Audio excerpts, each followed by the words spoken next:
și Sonia Alma de la Alma cu FCR. Ne întâlnim în această seară în partea a doua emisiunii pe frecvențele Radio Iași.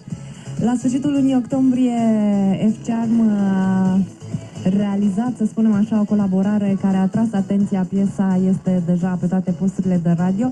FCR și Delia au lansat Aproape de tine.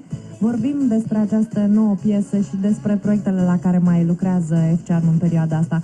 Bun găsit, vă spun Cristina Spânu de la microfon, Violeta Pascu și Lucian Popescu din regia tehnică de emisie.